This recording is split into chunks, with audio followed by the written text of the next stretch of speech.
بارك وسلم صلوا عليه صلاة وسلام عليك سيدي يا رسول الله صلى الله تعالى عليه وسلم. بسم الله الرحمن الرحيم. إن الله لعن الكافرين وأعد لهم سعيرا خالدين فيها أبدا لا يجدون وليا ولا نصيرا يوم تقلب وجوههم في النار يقولون يا ليتنا أطعنا الله وأطعنا الرسول وقالوا ربنا إنا أطعنا سادتنا وكبراءنا فأضلونا السبيل ربنا آتهم ضعفين من العذاب ولعنهم لعنا كبيرا. بے شک اللہ نے کافروں پر لعنت فرمائی اور ان کے لیے بھڑکتی آگ تیار کر رکھی ہے، اس میں ہمیشہ رہیں گے، اس میں نہ کوئی حمایتی پائیں گے نہ مددگار. جس دن ان کے منہ الٹ الٹ کر آگ میں تلے جائیں گے، کہتے ہوں گے ہائے کسی طرح ہم نے اللہ کا حکم مانا ہوتا اور رسول کا حکم مانا ہوتا، اور کہیں گے اے ہمارے رب ہم اپنے سرداروں اور اپنے بڑوں کے کہنے پر چلے تو انہوں نے ہمیں راہ سے بہکا دیا، اے ہمارے رب انہیں آگ کا دونا عذاب دے اور ان پر بڑی لعنت کر. گزشتہ آیت کریمہ میں اللہ نے منافقین اور آج کے جو خارجی ہیں ان کا بھی اعتراض ہے کہ نبی معاذ اللہ نبی پاک صلی اللہ علیہ وسلم کو قیامت کا علم یا علم غیب نہیں. آج میں آیت کریمہ میں کافروں کی پوزیشن بیان کی. سب سے پہلی بات یہ کہ اللہ تعالیٰ کو ایمان والے بندے بڑے پسند ہے، کافروں پر اللہ کی لعنت.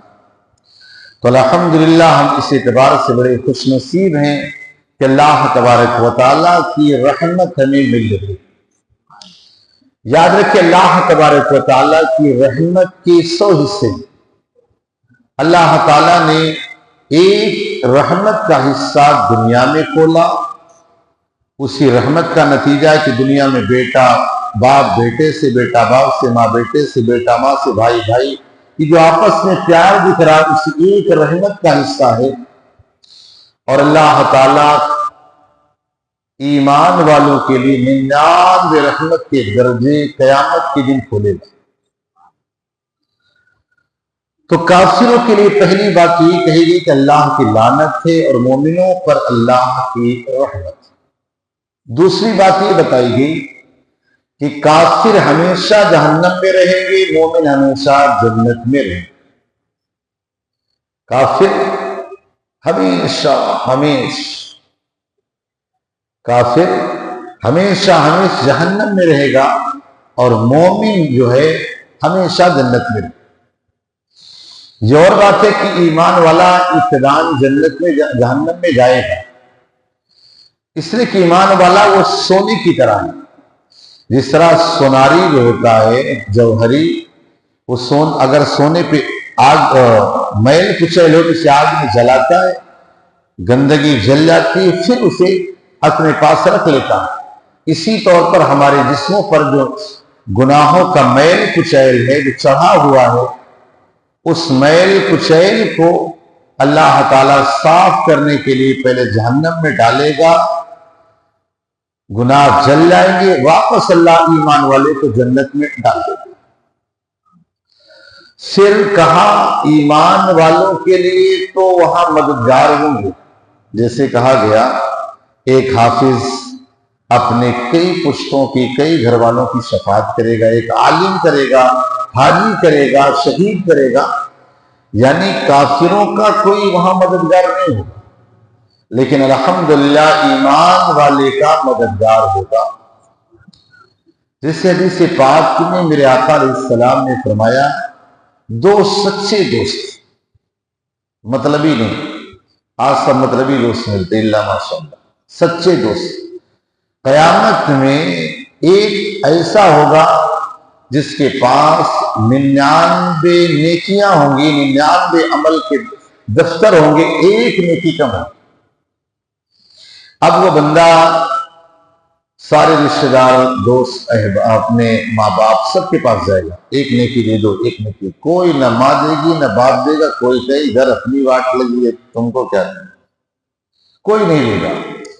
آخر میں ایک دوست ہے جو دنیا میں سچا دوست تھا، مطلب ہی نہیں، اس سے جب ملاقات ہوگی اس سے پوچھے گا بھائی کیا ہوا، تیرے ساتھ کیا بنا؟ کہا میرے ساتھ یہ بنا کہ 99 نیکیاں ایک نیکی کم پڑ رہی، اس کی وجہ سے اللہ نے کہا ایک نیکی لے کر آؤ، نہ تجھے جہنم میں ڈال دوں۔ کہا اچھا تیرا کیا بنا؟ کہا میں اپنا تو یہاں کو خالی ہے، 99 گناہ ایک ہی نیکی۔ تو دوست کہے گا ایک کام کر، مجھے ویسے بھی جہنم میں جانا، 99 برائیاں 99 گناہ ہے، یہ ایک نیکی تو لے، تو جنت میں چلا۔ یہ سچا دوست وہ دے گا، اس نیکی کو لے کر اللہ کی بارگاہ میں آئے گا، ایک نیکی مل گئی، کس نے دیا؟ کہا وہ میرا دنیا میں فلاں دوست تھا نا، اس کے پاس صرف ایک ہی نیکی تھی، اس نے مجھے دے دیا۔ ایمان والا، کافر دوست کی بات نہیں، ایمان والا۔ تو اللہ تعالیٰ فرمائے گا اچھا پکی دوستی کہاں، تبھی دیا۔ کہا اچھا ایک کام کر، اس کا ہاتھ پکڑ، دونوں ایک دوسرے کا ہاتھ پکڑو، جنت میں چلے جا دونوں۔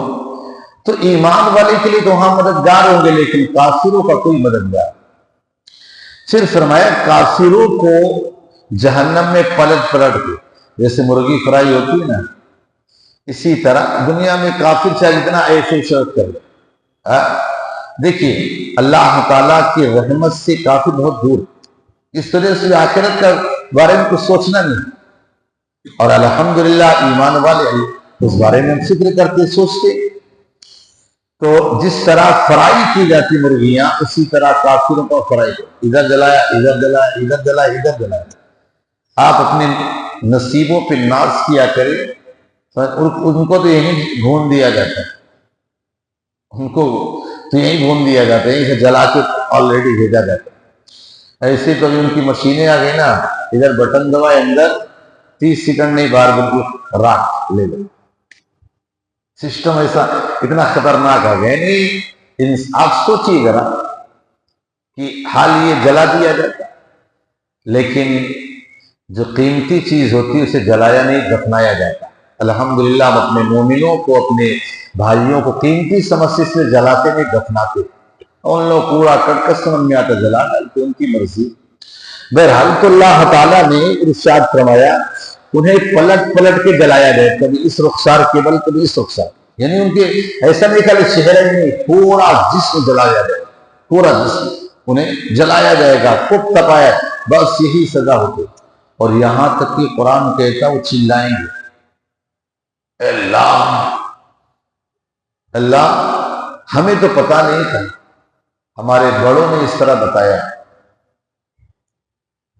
اللہ کی بارگاہ میں سے مولا اب ان کو ڈبل عذاب دے، تو لوگ کہیں یعنی جس کے بہکاوے میں، جس کے گرو گھنٹال جو سارے تھے نا، وہ سارے کے سارے اس طرح۔ آپ سوچیے ذرا کہ اللہ کا شکر ہے ہمارے پاس ایمان ہے، ایمان کی دولت ہے، لیکن وہ لوگ کیا ہے، سب جانتے بھی کہ یہ چیز غلط ہے، یہ ساری چیزیں ہیں، سب کچھ ہے، لیکن پھر بھی وہ باپ داداؤں کو اس میں چل رہے ہیں۔ تو جب قیامت کا دن ہوگا تو کہیں گے مولا ان لوگوں نے ہم کو بہکا دیا۔ تو یاد رکھیے آپ کے لیے بھی قیامت میں آپ یہ نہیں کہہ پاؤ گے اللہ فلاں نے مجھے بہکا دیا تھا، اللہ نے آپ کو عقل دی ہے، سمجھ دی ہے، آنکھیں دی، کان دیا، سب کچھ اللہ نے تمہیں دیا تاکہ چیزوں کو صحیح سمجھو۔ دنیا کے معاملات میں تو بڑے ایڈوانس ہیں، آخرت کے معاملات میں نہیں۔ اسی بھاؤ نگر میں دیکھو ذرا، پوچھو سب سے اچھا پیڑا کس کا ملتا ہے ابراہیم بھائی، سب سے اچھا گاٹھیا کس کا ملتا ہے، سب پتہ ہے نا بابو۔ تو پھر ایمان کی بات آئے اسے بھی جاننا چاہیے، قیامت میں یہ عذر نہیں چلے گا کہ مجھے تو پتہ ہی نہیں تھا یار، یہ سب کی ہوتا۔ آج بڑے آرام سے کہہ دیتے نا یار یہ مولانا لوگوں کے جھگڑے ہیں، مولانا لوگوں کے معاملات ہیں، ہمیں تو کیا پتا، یہ سب چلنے والے والا نہیں۔ آپ ایمان والے ہیں، انسان ہیں، تو آپ کو جاننا بھی ضروری ہے۔ تو ہی اللہ تعالیٰ کی بارگاہ میں کریں مولا، یہاں تک کہ وہ یہ کہیں گے اللہ ہمیں جلا کے راکھ کر کے ختم کرے، پھر ہم مٹی ہو جائے، دوبارہ کسی کو نظر ہی نہ آئے، دوبارہ مٹی ہو جائے، ہم کسی کو نظر ہی نہ آئے۔ اے اللہ تو ہمیں ایسا کر دے، یا لیتنی کنت ترابا، کاش میں مٹی ہو جاتا، فنا ہو، اس طرح بات کہیں، کاش میں فنا ہو جاتا، ختم ہو جاتا، کچھ ہوتا ہی نہیں، کوئی قابل ذکر چیز ہی نہ ہوتا۔ غرضی کی طرح طرح کی وہ باتیں کہیں گے، لیکن اب کوئی چانس نہیں، آج لے ان کی پناہ، آج مدد مانگ ان سے، پھر نہ مانیں گے قیامت میں اگر مان گیا۔ آج موقع ہے، اللہ نے آپ کو اتھارٹی دی ہے، آپ چاہیں تو قبول کر سکتے ہیں، ورنہ قیامت میں اگر مانیں گے۔ بھائی فرعون نے بھی تو ڈوبتے ڈوبتے کہا تھا آمنا برب ہارون اور موسیٰ، میں ہارون اور موسیٰ کے رب پر ایمان لائے، اس وقت ایمان آپ کا قبول نہیں۔ اور پھر فرمایا کہ اللہ ہمیں تو پتہ ہی نہیں تھا، بس ہم اس کی ایسے ہی اتباع کر رہے تھے، ایسے چل رہے تھے، ایسے کر رہے تھے، یہ سارے پھر قیامت کے لیے چلنے بلنے والے نہیں۔ تو آج ان درسوں میں پہلا درس یہ ہے، اللہ تعالیٰ کافروں سے بڑا ناراض ہے، مومنین اچھے اعمال کرے تو خوش ہے، مومنین کے اللہ کی رحمت۔ دوسرا یہ کہ کافر کے لیے دنیا ہی سب کچھ ہے، کافر کے لیے دنیا ہی سب کچھ ہے، آخرت میں اس کا کچھ نہیں۔ مومن کو دنیا بھی ملے گی اور آخرت میں بھی، اور دعا بھی ہم یہ کرتے ہیں نا، ربنا آتنا فی الدنیا حسنہ وفی الآخرۃ حسنہ وقنا عذاب النار، اے رب ہماری دنیا بھی اچھی کر دے، ہماری آخرت بھی اچھی کر دے، اور اللہ ہمیں جہنم کے عذاب سے، عذاب قبر سے محفوظ کر۔ تو ایمان والے کی الحمدللہ دنیا میں کمی ہو سکتی، لیکن آخرت میں کوئی کمی نہیں ہوگی، اللہ کی طرف سے مہمانی آؤ۔ اور یہ درس ملا کہ ہمیں صرف کسی کے بہکاوے اور کہنے پر نہیں کہ وہ مان لیا اور آنکھیں بند کے اللہ کو قبول کر لیا، نہیں، ہمیں بھی اللہ نے سوچ سمجھ دی، کیا غلط کیا سمجھ، تو یہ عذر قیامت میں نہیں چلے گا۔ اللہ پاک ہم سب کو کہنے سے زیادہ عمل کی توفیق۔